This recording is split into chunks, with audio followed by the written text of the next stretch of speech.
As North Korean leader Kim Jong-un prepares to cross the border to the south for talks, there is hope that a peace agreement may emerge after decades of on-off hostility. North Korea's nuclear weapons will be high on the agenda for the summit, for which the North Korean leader will cross the border as a gesture of reconciliation. The two Koreas will also discuss how to formally end the Korean War. Although a formal peace treaty is unlikely, the countries may work on a peace agreement that imposes stronger restrictions on military action, according to a diplomatic observer. Joint Security Areas Peace House is spruced up as hopes rise for North and South Korea to strike reconciliatory note. The war, which caused the loss of millions of lives from 1950 to 1953, was not officially ended. Still technically at war, North and South share a vulnerable truce that relies on a 1953 armistice. The war broke out in June 1950 when the North invaded the South. A U.S.-led coalition that September, under the name of the United Nations, and China in October, backed by the Soviet Union, sent troops in support of their allies, South Korea and North Korea respectively. Kim-Moon summit will be tipping point in Korean nuclear crisis. A ceasefire was reached after a stalemate around the 38th parallel, the country's original partition line after the Second World War, near which the Military Demarcation Line (MDL) and the Korean Demilitarized Zone (DMZ) were established. The Korean Armistice Agreement had only 3 signatories: China, North Korea and the United States, representing the UN command. No South Korea representative signed the deal. An armistice means only a cessation of fight rather than a settlement for lasting peace. Kim Sung-bae, a research fellow at Yonsei Institute of North Korean Studies in Seoul, said a peace treaty usually requires both parties to agree on specifying the party responsible for the war. North Korea is not likely to admit its responsibility in the Korean War, and thus a peace treaty is not likely to be agreed between the two Koreas, Kim said, adding that a peace agreement that imposes restrictions on military action may be discussed.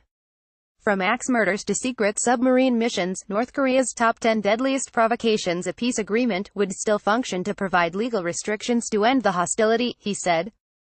Breaching the peace agreement may mean an outbreak of war.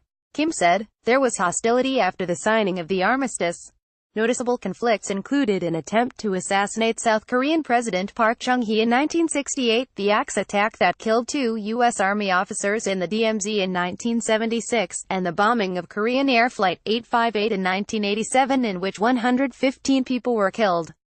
Why China remains cautious over prospects for breakthrough at Korean leaders' peace summit. The two nations signed the Agreement on Non-Aggression, Reconciliation, Exchange and Cooperation in 1991, but military tensions continued after the agreement, which lacked legal responsibilities for both parties. After the 2010 sinking of the South Korean warship Jae-in, near Bangyang Island in the Yellow Sea, relations deteriorated in Kaesong Industrial Complex, the Korea's joint industrial zone located in North Korea, which was the last remaining symbol of inter-Korean cooperation, was shut in 2016. South Korean President Moon Jae-in said last week the signing of a peace agreement must be pursued, but he did not specify whether the agreement would be in the form of a treaty. North Korea's nuclear test site has collapsed. And that may be why Kim Jong-un suspended tests. China has said it supports a peace treaty and has offered to help with mediation. Sun Xingji, a Korean affairs expert from Jilin University, said the talks were only the first step in a long and difficult process to formally end the war. Steve Sang, director of the SOAS China Institute in London, said the best outcome for Beijing is not necessarily the signing of a peace treaty but a peace process that ensures it a pivotal role. If this turns out to be a lengthy process, it will work even better for Beijing because it will confirm the important role it plays, he said. I don't see North Korea being willing to deliver that for Beijing's benefit, though. From Beijing's perspective, if that is not achievable, it will still be a good outcome if the Korean Peninsula situation can be contained, so that it will not escalate into any kind of military confrontation.